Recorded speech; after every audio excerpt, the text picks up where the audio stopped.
Assalamualaikum warahmatullahi wabarakatuh. Perkenalkan, kami dari kelompok 12. Di sini kami akan mempresentasikan hasil penelitian kami mengenai ragam bahasa dengan judul Analisis Ragam Bahasa Non-Baku dalam skripsi mahasiswa jurusan Pendidikan Bahasa Indonesia Universitas Siliwangi.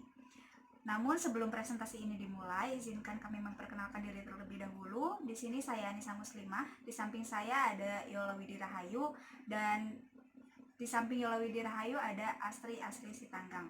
Nah, untuk memaparkan materi pertama, langsung saja saya serahkan kepada Astri, disilahkan. Ya, di sini saya akan memaparkan metode penelitian yang digunakan dalam analisis penelitian ini. Metode yang digunakan adalah deskriptif kualitatif. Pendekatan kualitatif mengkaji suatu masalah dengan cara mengumpulkan sebuah data, kemudian menganalisis, selanjutnya menginterpretasi dan diakhiri dengan disimpulkan. Penelitian ini bersifat deskriptif karena data yang diperoleh tidak dapat atau tidak dituangkan dalam bentuk bilangan. Sejalan dengan pendapat Moleong dalam tahun 2007 halaman 5 mengatakan bahwa penelitian kualitatif adalah penelitian yang datanya tidak berbentuk angka yang diperoleh dari rekaman, wawancara, atau bahasa tulis. Nah, teknik pengumpulan data mengumpulkan studi kepustakaan dengan cara membaca, mengidentifikasi, kemudian mencatat data yang berkaitan dengan ragam bahasa baku dalam skripsi mahasiswa pendidikan bahasa Indonesia Universitas Siliwangi. Sekian dari saya kembalikan kepada moderator. Terima kasih kepada Astri yang telah memaparkan penjelasan mengenai metode penelitian yang digunakan.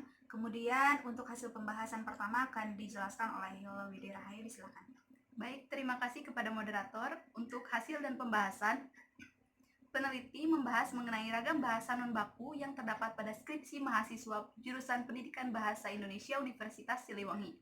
Nah, untuk skripsi yang pertama, yakni skripsi TSA, terdapat sebuah kutipan kalimat almarhum Ibunda Ai Suryani, Sarjana Pendidikan, Ayahanda Dr. Andes Mahdan, kakak penulis Dendi Nurul Fadilah, serta seluruh keluarga yang telah memberikan perhatian, kebahagiaan, doa, motivasi pengorbanan baik secara moral maupun material yang tidak ternilai kepada penulis. Nah, pada kalimat tersebut terdapat sebuah kesalahan kata, yakni penggunaan kata tidak baku, yaitu kata moral yang seharusnya kata moral itu moral atau moral. Terjadi kesalahan penggunaan kata baku ini karena penulis skripsi tersebut sering menggunakan kata moral pada kehidupan sehari-harinya. Kemudian terdapat juga kesalahan pada kalimat sebaiknya nomor masing-masing telepon itu diurut mulai dari tingkat pimpinan atau direksi, kepala bagian, hingga bagian informasi. Nah, pada kutipan kalimat tersebut terdapat sebuah kesalahan kata atau terdapat sebuah kesalahan penggunaan imbuhan, yakni imbuhan di pada kata diurut yang seharusnya mengurut, karena di dalam bahasa Indonesia itu tidak terdapat imbuhan, tidak untuk menggunakan imbuhan di tersebut. Kemudian terdapat kesalahan penulisan huruf F pada skripsi NK, yakni pada kalimat berkomunikasi secara efektif dan efisien sesuai dengan etika yang berlaku baik secara lisan maupun tulis. Nah, pada kalimat tersebut terdapat sebuah kata efektif yang dituliskan dengan huruf P yang seharusnya menggunakan huruf F, yakni efektif. Nah, kesalahan tersebut terjadi karena adanya pencampuran dari bahasa Sunda ke bahasa Indonesia, karena di dalam bahasa Sunda itu tidak terdapat huruf F, tetapi adanya huruf P seperti itu. Sekian yang dapat saya sampaikan, saya kembalikan kepada moderator. Ya, terima kasih kepada Yola Widi Rahayu yang telah memaparkan pembahasan dari hasil penelitian kami. Kemudian hasil penelitian selanjutnya akan saya jelaskan. Kemudian untuk pembahasan selanjutnya akan saya jelaskan sendiri.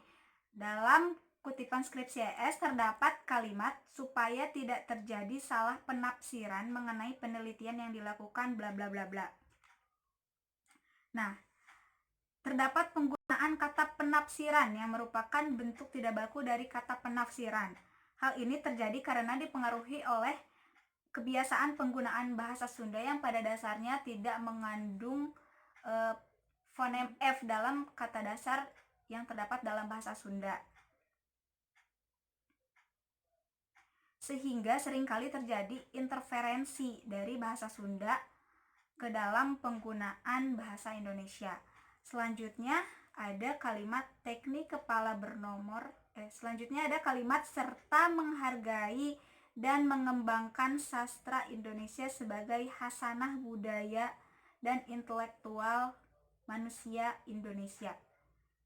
Nah, pada kalimat itu terdapat penggunaan bentuk kata hasanah yang merupakan bentuk tidak baku dari kata khazanah.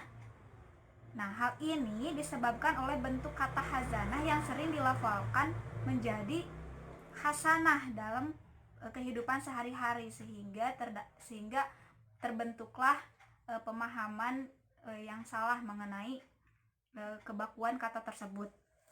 Kemudian ada kalimat teknik kepala bernomor adalah salah satu teknik yang menitik beratkan pada kegiatan gotong royong atau kerjasama.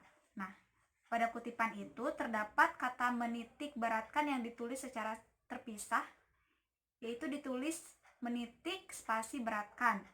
Nah, yang merupakan kesalahan penulisan penggunaan imbuhan mekan.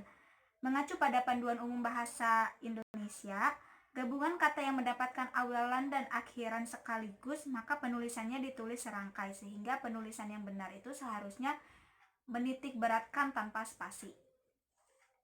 Baik, mungkin itu yang bisa kami paparkan. Terima kasih. Wassalamualaikum warahmatullahi wabarakatuh.